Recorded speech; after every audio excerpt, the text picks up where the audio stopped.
నెల్లూరు జిల్లాలో రబీ సీజన్ సమీపిస్తున్న వేళ విత్తన ప్రాసెసింగ్ యూనిట్ల యజమానులు, ఎరువుల డీలర్లతో వ్యవసాయ శాఖ సమావేశం ఏర్పాటు చేసింది. ఈ ఏడాది సోమశిల జలాశయంలో నీటి నిల్వలు పెరగడంతో 4 లక్షల ఎకరాల వరకు సాగులోకి వచ్చే అవకాశం ఉందని అధికారులు వివరిస్తున్నారు.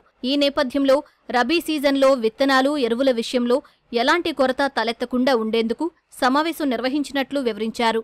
నెల్లూరు జిల్లాలో రబీ సీజన్ అనేది ముఖ్యంగా పంటలు వేసే టైము. సోమశిల వాటర్ చూసినట్టయితే దాదాపు 48 టీఎంసీ ఉంది. ఈ నెలాఖరికి కల్లా మనము 50 టీఎంసీని దాటి ఇంకొంచెం ఎక్స్ట్రా వచ్చే అవకాశం ఉంది. కాబట్టి మనకి దాదాపుగా 4 లక్షల ఎకరాలు సాగుబడిలోకి వస్తుంది రబీ సీజన్లో. వర్షపాతం కూడా మన వాతావరణ శాఖ పాజిటివ్గా చెప్పింది, వర్షాలు కూడా బాగా పడతాయని. ఆ ఉద్దేశంతో ఇప్పుడు మనకు రాబోయే రబీ సీజన్లో 4 లక్షల ఎకరాలకి ఎరువులు, విత్తనాలు సకాలంలో అన్నీ రెడీ చేయడానికి గాను విత్తనాల డీలర్లతోటి, అదేవిధంగా కంపెనీ మ్యానుఫ్యాక్చరర్స్ మరియు హోల్సేల్ డీలర్స్ తోటి మనం సమావేశం ఏర్పాటు చేసుకున్నాము. మనము అన్ని కంపెనీలకి ఆదేశాలు ఇవ్వటం జరిగింది. మనకి రబీ సీజన్లో సప్లై ప్లాన్ ప్రకారము మనకి అందించాల్సిన ఎరువుల్ని సకాలంలో అందించాలని, అదేవిధంగా డిఎం మార్కెట్తో కూడా మనం ఆదేశించడం జరిగింది. ఎందుకంటే బఫర్ స్టాక్స్ మెయింటైన్ చేస్తా రైతులకి అన్ని ఎరువులు సకాలంలో ఇవ్వటానికి అన్ని చర్యలు వ్యవసాయ శాఖ తీసుకోవటం జరిగింది. అదేవిధంగా మన విత్తనాల డీలర్లు కూడా మన ప్రాసెసింగ్ ప్లాంట్స్ ఉన్నాయి.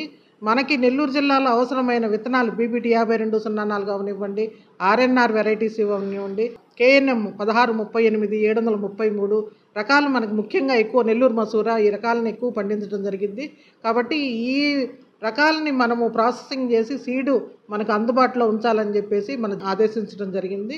మనకి నెల్లూరు జిల్లాలో వరి ఒక్కటే ప్రధానమైన పంట కాదండి. మనకి దాదాపు 50,000 నుంచి 70,000 ఎకరాలు సోషల్ ఫారెస్ట్రీ కింద యూకలిప్టస్, సరుగుడు ఉన్నాయి.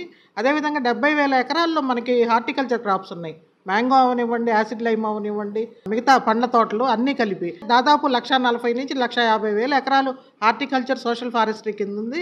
అదేవిధంగా మనకి రబీ సీజన్లో 5 లక్షల ఎకరాలు వ్యవసాయ పంటల కింద ఉంటాయి. అంటే మొత్తం 6.5 లక్షల ఎకరాలకి మనము ఎరువులు అందించాల్సిన అవసరం ఉంటుంది.